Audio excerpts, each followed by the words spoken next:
The largest bear of all bears is the Kodiak, from the Kodiak Islands. And the reason they get so much larger than the grizzly is because they live.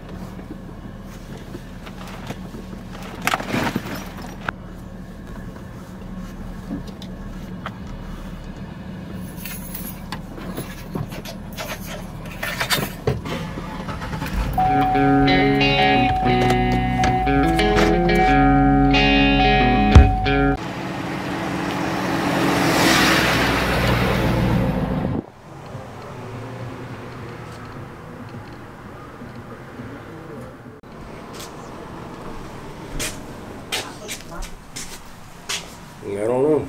We'll see.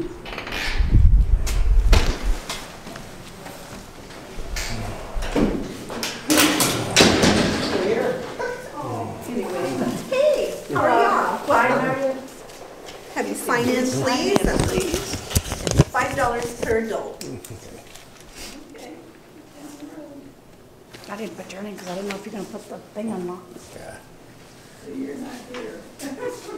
I'm going to turn this on up here, or actually all you have to do is touch the little square, the orange square, and it'll tell you what you're going to see today, and then I'll get you started right in here after you listen to that. Thank you. Hi, my name is Carolyn, by the way. Right. A what? I said, I guess it's a guided tour. Welcome to the Red River Valley Museum. You came here today in search of something, whether souvenir, insight into Will Barker County history, or just to see what's inside this building.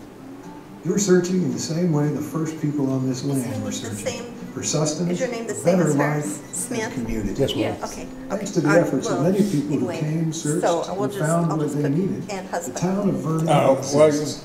I didn't know if you're going to put your... yeah, I'll come write it down. Okay, that's fine. Go The ahead. Barry Gallery contains the collective you're gonna life's put work your of J. Henry and Ethel YouTube thing on or what? Ray, whose passion is to discover the artifacts left behind by the earliest residents of Will Barker County. This gallery portrays Longhorn cattle drives along the Great Western Trail and the first settlement here, Doan's Crossing. The Doans were the first of many who built Vernon, including the Wrights, whose brand of smoked meats is still marketed by Tyson Foods, and the Boltons, who built their business buying from area farmers and supplying grain to the nation. In the Bond Gallery, you'll find an amazing display of wild animals from around the globe, collected by Bill Bond, a winner of both the Outstanding Hunting Achievement Award and the Africa Big Game Award from the Dallas Safari Club. Bond, who built his career in banking and was a rancher in Vernon, spent his life working for the improvement of habitat and quality of life for the countries in which he hunted. The Wagoner Gallery documents the history of the storied Wagoner Ranch, the largest ranch under one fence in the United States, and features a replica of the art studio of Electra Wagner Biggs. Biggs was a sculptor of famous people from all walks of life, and her statue of Will Rogers and Soapsuds is a landmark on the campus of Texas Tech University. Today's visit is a story about the people and adventures that went before you, but it's also about you and what your future holds. So take the first step of discovery into the Red River Valley, where history meets your imagination. As far as explaining everything, it's just as well written on the wall Right. as it is me talking. So, Right. But this again is the same type of a screen. It'll give you information. The Berry Room, most of the artifacts in here come from the Rays, like all of the collection of the arrowheads, and it goes back all the way to the shark's tooth that was found on the Peace River.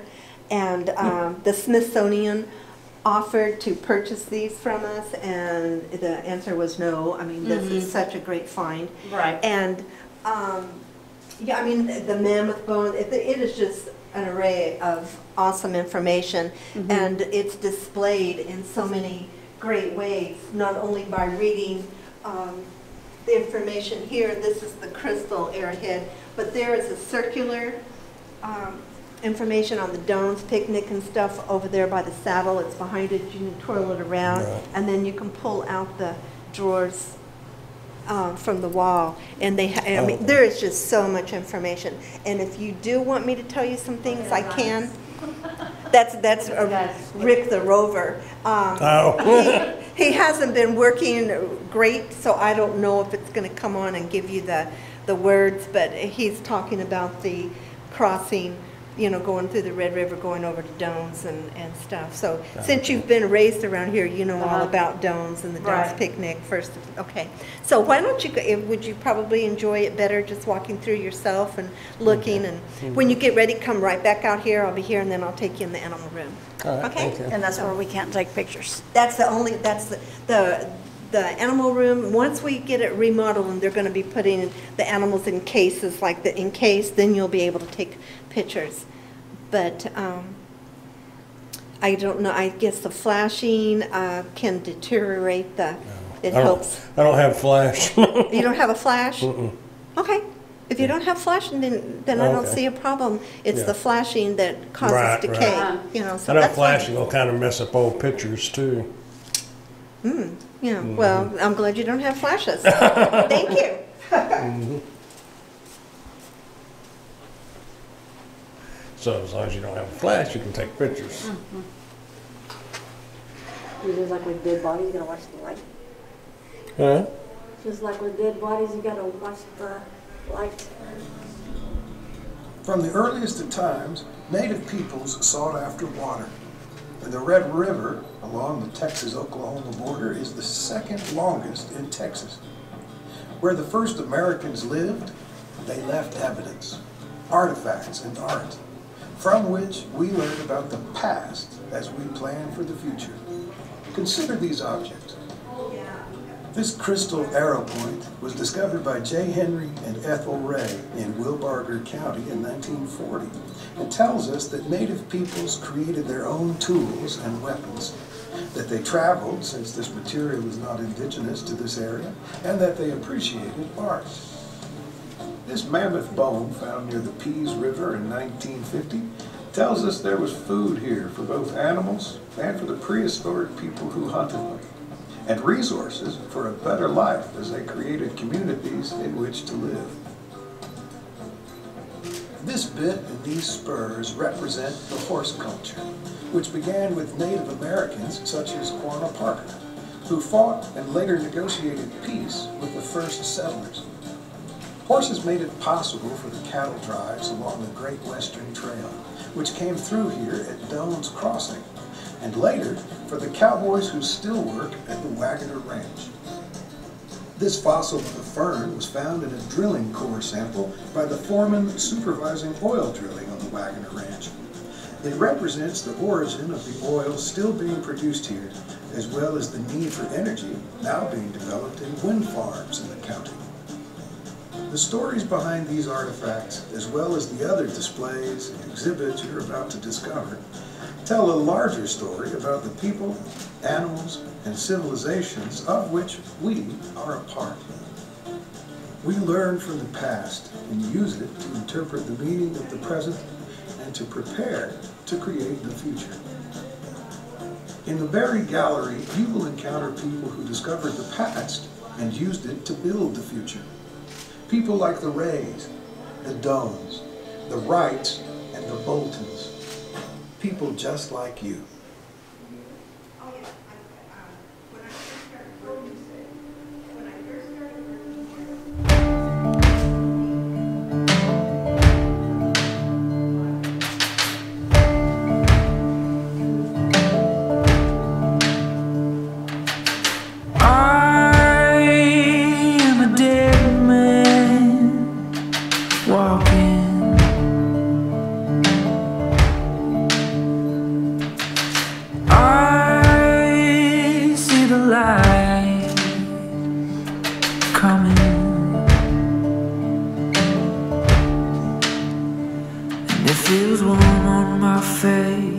I can't tell, it's gonna burn me down.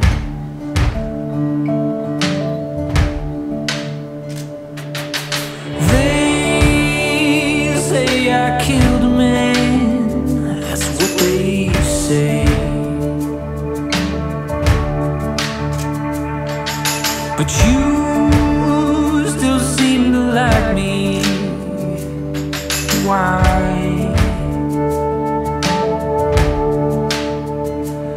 I couldn't hold you at night, I tell you it's gonna be alright.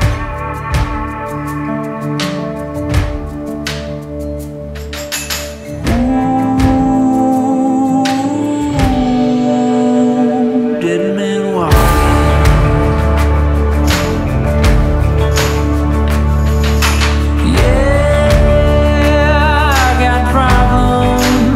But these chains are mine.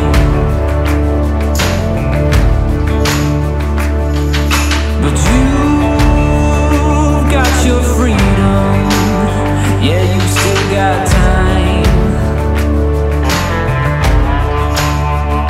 No, you wouldn't come around anymore if you could see the demons at my door.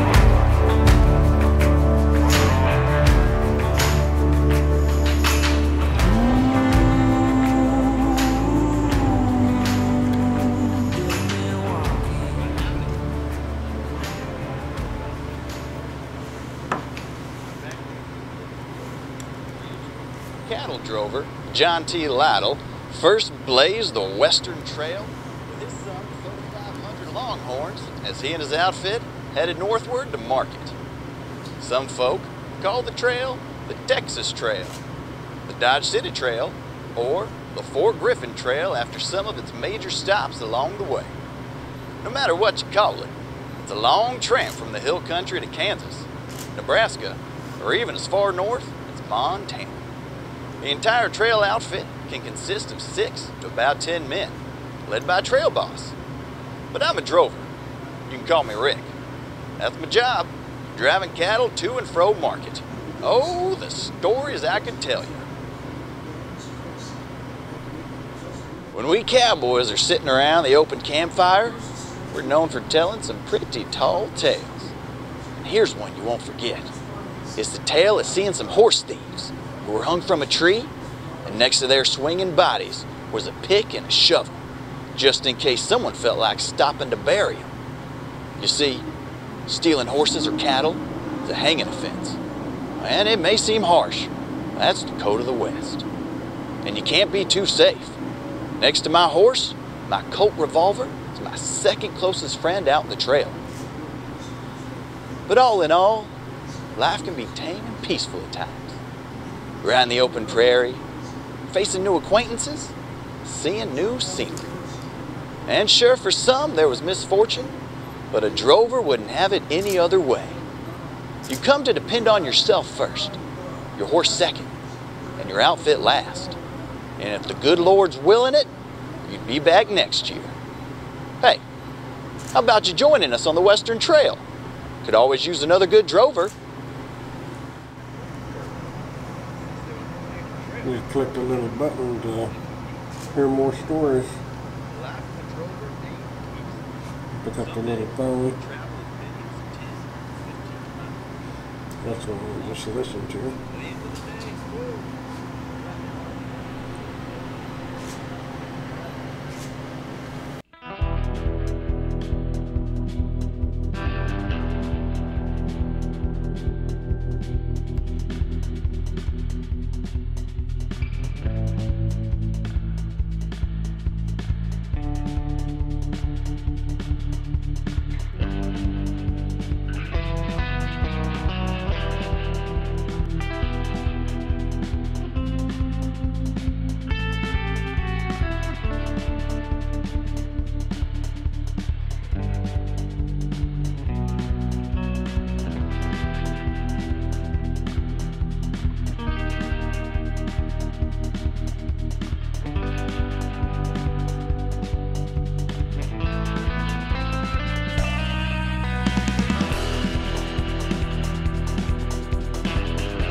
Did you already see this? Yes. You smell good. I don't know what you put on, but I like it. Her. It smells so good.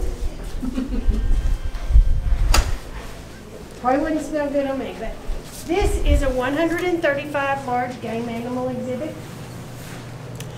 Every animal in here, except for 3, were taken by one man. He had a focus besides hunting. It wasn't just a willy-nilly kill. He was very conservation minded. So every animal is an adult, including these tiny ones. Every animal in here is a male. That way he did not interfere with procreation. But not only that, he sent enormous amounts of money back to the countries where he hunted so that they could study the animals, they could do research. We have one animal in here that when they brought him in, the animal rights activists just threw a fit. They said, oh, you can't do this, he's so tiny. He said there were, in Siberia, there were around 10,000 in all of Siberia, which is huge. Because he sent so much money back for research, by the time he passed away, they were running through there like deer. They have since, since between disease and the Asiatic people kill them for their horns and leave the carcass. They have since, if they're not extinct, they almost are. Right. And it's quite an unusual animal. Now, my favorite part of this room may not have a lot to do with ecology, but you know, God made every one of us. He knows the hair on our head. He made each one of these animals unique to their environment. And it's amazing as you walk through here to see some of the things he's done. But you know, he's just got such a wonderful imagination. And there's things that only God could have made, because nobody else could have thought of these things. The 5 most dangerous animals to hunt are in here: the leopard, the rhino, and the Cape buffalo are the first of the 3. The hippo is dangerous. And most people say, oh, he's one of the 5. No, he's not. He's extremely fast, but he is extremely territorial. So if you get in his water, he is very dangerous. These others hunt you. That's what makes them so dangerous. This is the second phase of a 3-phase redesign that will be completed by the end of May. So if you liked the room before, the folks that did that will do this one. They'll break it up into ecospheres. Let me get out of the way. They'll break it up into ecospheres. They'll break it up into predators and non-predators. They'll have information on what they eat, information on their habits.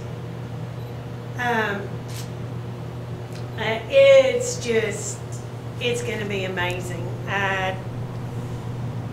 If you like it now, come back. And the good thing is, then I'm not going to have to walk through and say, please don't touch the animals, because they'll be protected enough. But we've got some that have been petted and they're starting to show the wear and tear. Right. If you turn around and look, if that gentleman were orange, who would he be? On the top. With the smiling eyes. That's Pumbaa. Yep. And some of the kids can sing that. All I can ever remember is it's the worry-free philosophy. I have no clue. Unakata, I don't know. Unatana, I don't know. The kids, I can remember I'm an aunt, not a mother. Out of all the animals, this is probably the very most ferocious. He's killed an awful lot of people because they don't think he's mean. He is tremendously. And he will track you.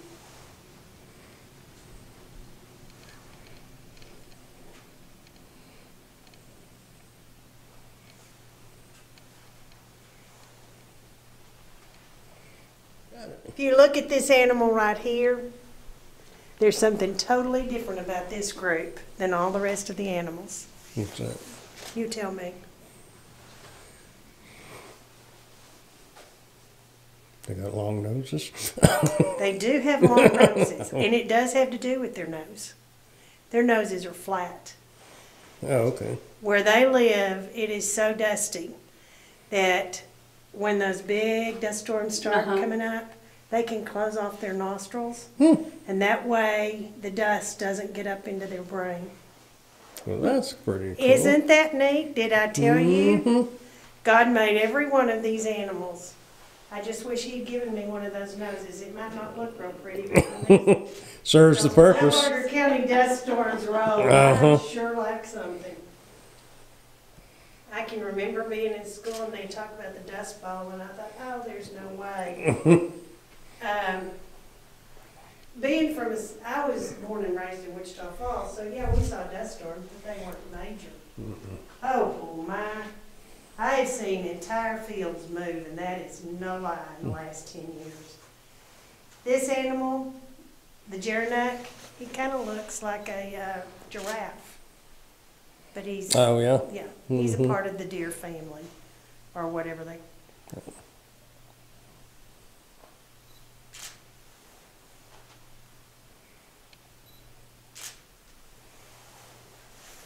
And you will notice those really are elephant tusks. Somebody said, I saw on Facebook, there's no need for anybody to have an elephant tusk. But back then, it was not unusual. We are grandfathered in, and as I said, it's one of those, we would never be able to have those again. So we really ask people not to touch them, but now you can take a picture sitting on the elephant foot. Some kids love it, some other kids are not overly enthused, is a nice way to put that. Yeah. I'd rather sit on the real elephant. Foot to as tall as that partition in one leap. They What was it called? caracal. Caracal. You can YouTube him, and he's got the prettiest little kittens you've ever seen. I'm sure they're a little pricier than I can afford, but they are very pretty. If you look at him, what makes him be able to catapult is those back legs are longer than the front. Oh, yeah? Anything you don't like that I say, 10 to 1, a kid told it to me, so just so you know. They are a little more observant than I am.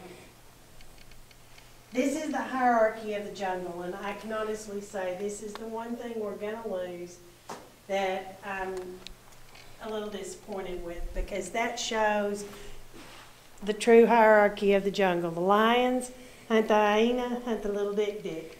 And the dik-dik only comes out in the middle of the night because he's so tiny. But they tell me if you ever see what you think is him in the zoo, what you're going to see is a blur. He is so fast.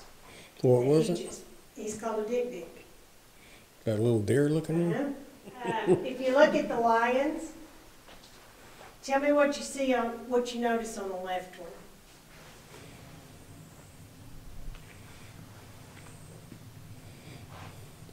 All on top, Uh-huh. sideburns. Uh-huh.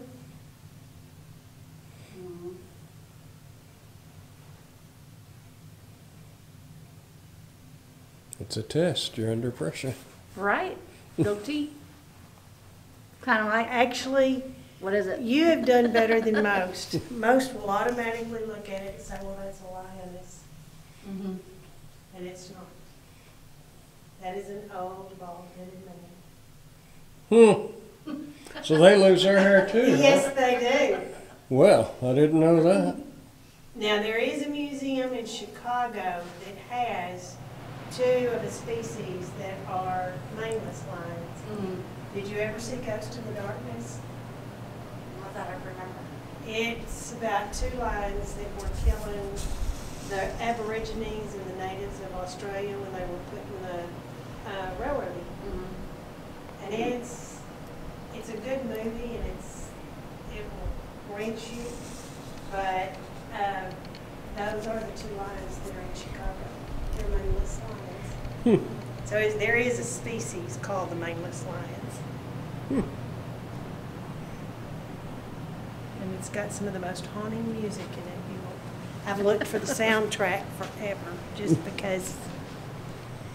The lion is the fourth of the most dangerous. The very last one is our polar bear. And if you look at him, the reason he is the most dangerous is he won't just track you for a little bit. If he ever gets your smell, he will track you forever. You leave Alaska and come back, he'll pick your scent back up, and he'll start tracking you again. Go stand beside it so you can get an idea how big it is. Oh, you're gonna get a short person. But what you could do is if you What's give that, me like that 10 camera, foot? Huh? I can take a picture of you both. Okay.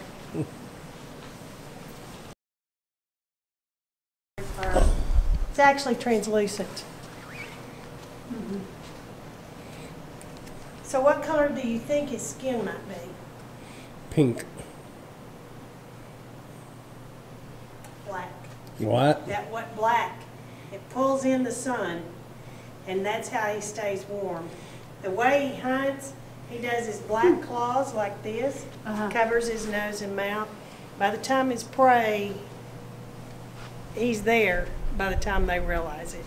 He's very quick for all of his, but he's got an amazing sense of smell. They say he can smell seals 5 feet down in the ice. Now this animal right up here is a reindeer. And you notice there is something different about him The horn. in the middle of the head. It's called a shovel. That's so they can break the ice, shovel off the snow, and get to the grass underneath. And the other day, somebody said something about global warming and that shovel, but I don't remember what it was. The wolf was Mr. Bond's favorite animal. That's my favorite animal. Is it? Do you know why? But they mate for life. If their mate ever dies, they don't take another one. But unlike most of the animals, the male helps with all of the female duties except childbearing. They help take care of the children. They help keep the campground clean. They help gather food. Now they run in a pack, and they are one of the animals. Now here, this is probably as close to a soapbox as you'll hear me get, but like in Wyoming, they have protected them to the point that the wolves have decimated the elk population because the elks don't run in a herd. And they run in a pack, so they have almost killed all the elk up there. I tell people, you know, God made us to hunt. He made us to hunt smart. And somehow we kind of messed that up. Somewhere along the line, we just couldn't leave things alone. The walrus, if you look at him, he's got these two tusks. What do you think those might be used for? Digging? I don't know. They cut up their meat with it. They fight with them. But the major thing they use those for, they don't have appendages. And the way they stay warm is they crawl up on these ice floes. That's their stair. That's what they use as a step to get up on the ice floes. Did I tell you Saturday morning TV and kids are great? It's wonderful. They tell you an amazing amount of things. This animal is left from the Ice Age. He is called a muskox. They do have muskox farms in Alaska. But the neatest thing about him, other than the fact that he's from the Ice Age, is he is the animal that has the hair that does not scratch. So as a result, a very tiny sweater from him is worth about $2,000. Wow. Yeah. And they tell me that before I doubt if they still do it this way, because they get up under there and pull the very softest hair. But only the very young children and the old women were allowed to harvest that hair because they were the only ones that would be gentle enough. And that, you know, older kids are not going to be that gentle. Right. Little kids will be, but so.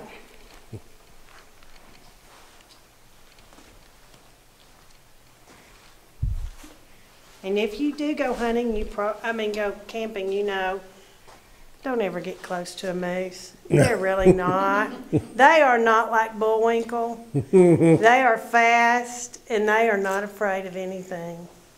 I had a logger in here tell me the reason that so many of the big trucks, the big logging trucks, have dents in their guards is because they will stand in the middle of the road and not move. Can you imagine a load of logs coming down? They just don't move. They don't move when the trains come at them.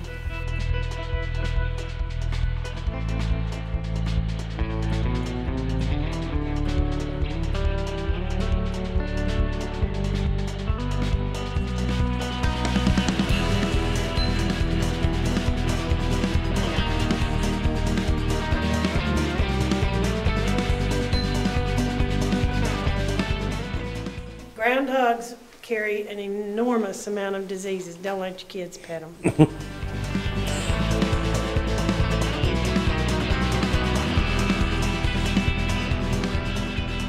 Every brown bear every type of brown bear is a subspecies of the brown bear. The largest bear of all bears is the Kodiak from the Kodiak Islands.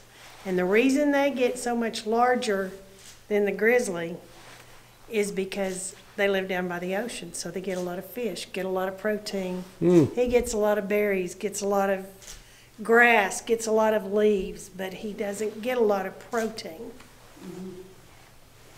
Now they do tell me this is very rare, not because of the animal, but because of where you have to go to hunting. And they say the trip is a little bit pricey. One of my directors was giving a tour in here to somebody, and he knows why he's not giving tours, I don't know. Except he's young with 4 kids and has a job. I can't imagine. On the left of those little ones down there, that is called the vampire deer. If you get up close to him and look, he's got tusks. Those tusks retract just like a snake's fangs. The one on the left. Oh, yeah. Uh-huh.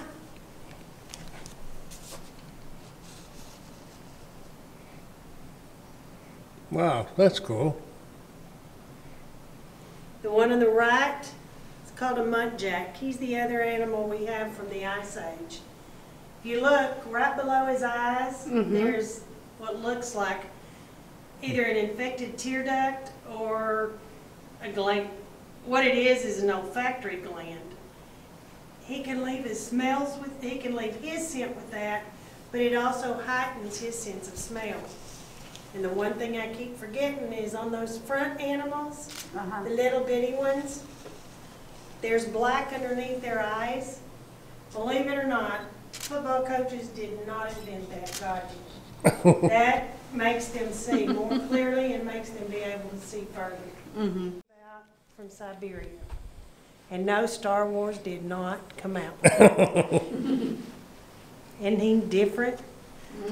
What is he? Is it Ewok-y or something? I don't know. I never saw Star Wars, so. But he's an amazing animal. And to my knowledge, we're the only ones that have him in the United States. I had a lady from Cabela's come through.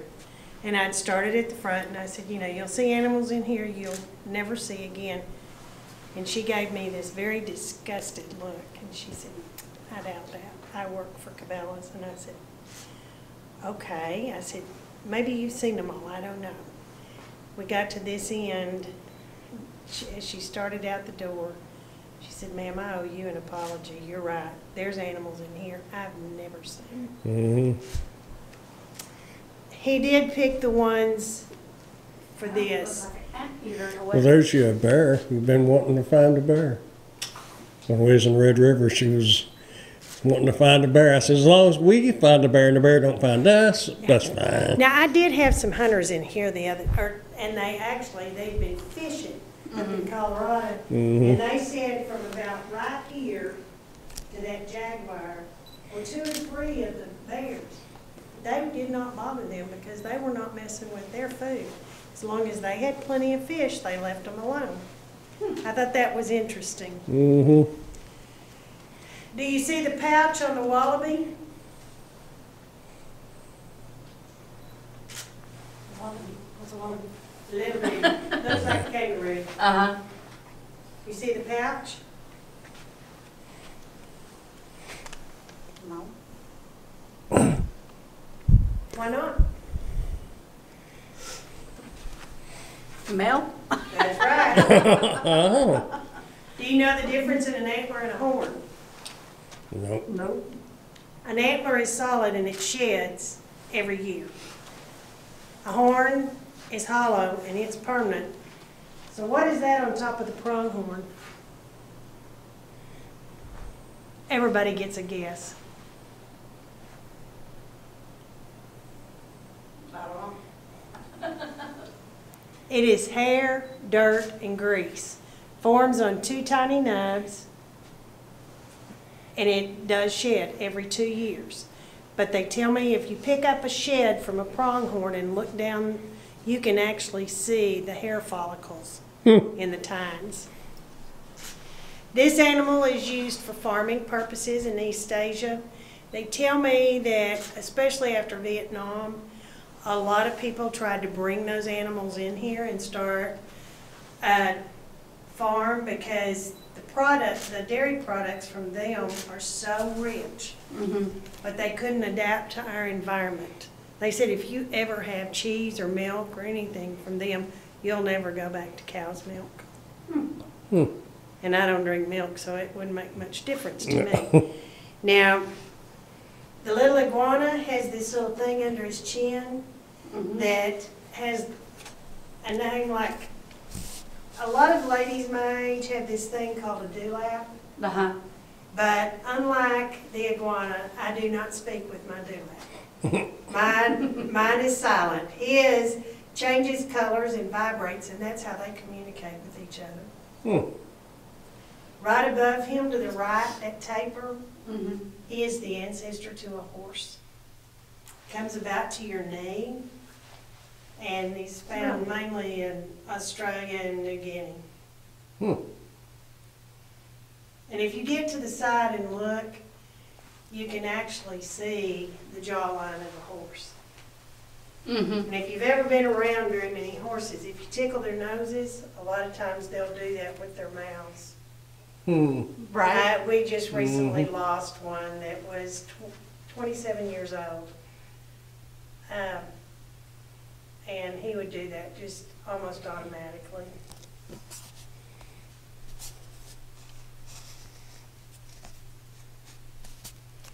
I like that one. Isn't he beautiful?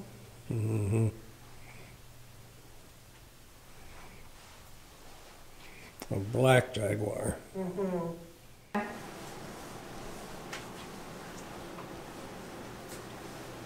What time is it? 3:30. You don't get robbed.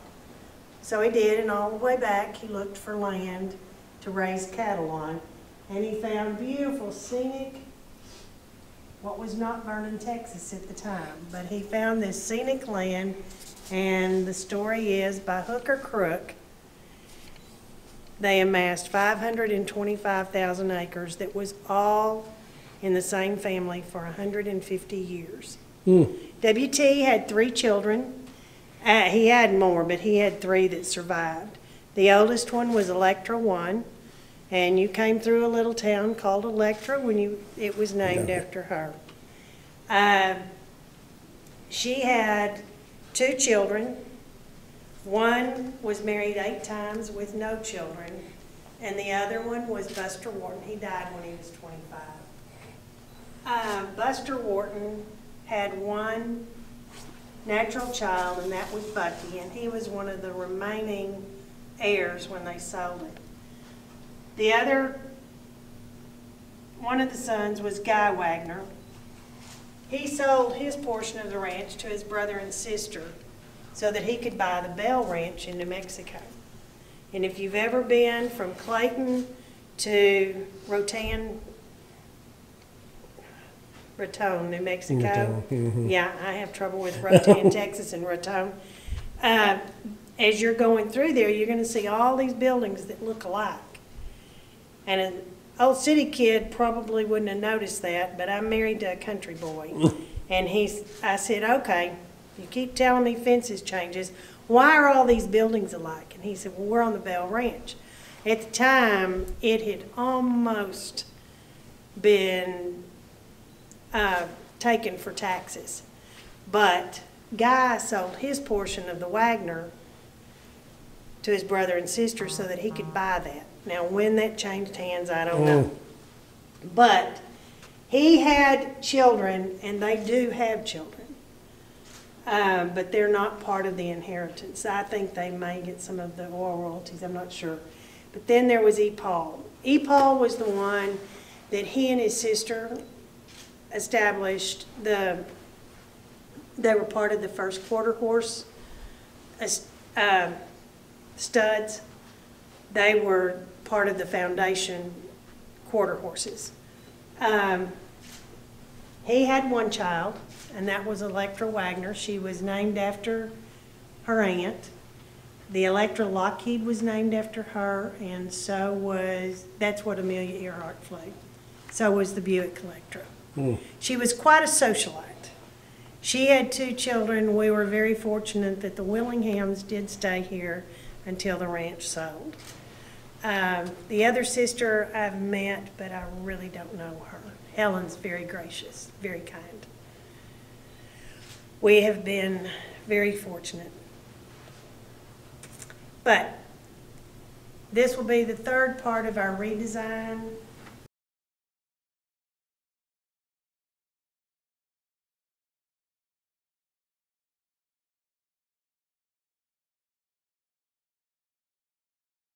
This, we at one time were the polo capital of the world. And that was because there was a gentleman out of Lockett, Texas named Harold Berry. He trained all of the best polo horses and polo riders in the world. Back in the 30s and 40s, at Christmas, he would send this $2.50 bit from a gentleman named Byers all over the world to these people he had trained and to the owners of the horses. Those bits were $2.50 at the time. They now are about $2,000 or $3,000. No. I would have never thought of polo around here. Well, they actually, there's an airstrip out there. It was grown up the last time I was out there. I don't know now with the new owners whether they've uncovered it or not. But they had polo matches out there. Have you ever been by Sacawista? I don't think so. Okay, have you ever been to Lake Kemp? A long, long time ago. Okay. If you took the Main Street exit and went towards Seymour, about 10 or 15 miles out, the fence changes, and you see those backward Ds. And the reason they're backward Ds is that made it harder for cattle rustlers to steal the cattle. They couldn't. Anyway, probably about 10 miles beyond that, you can tell I'm from Wichita because I don't do east and west, I do right and left. On your right, you'll see the Sacawista Gate. And right beyond that, there's a big field, and that's where the polo fields were. My husband can remember going out there. His dad and uncle would go out there and play as the local team. I never knew anything about polo around. Well, not many. I think it's one of those dark hidden secrets that not a lot of people know. My husband knew it, and believe it or not, the gentleman that sold, the real estate gentleman that sold the ranch, is from Australia, and he knew about it. Most of the United States doesn't know. Oh, that interesting. It looks like it's in white leather. That silver sure rusted up. One of these days, we're gonna pull these cases off and shine everything, but it may be after my time. 'Cause these cases are not easy to get into.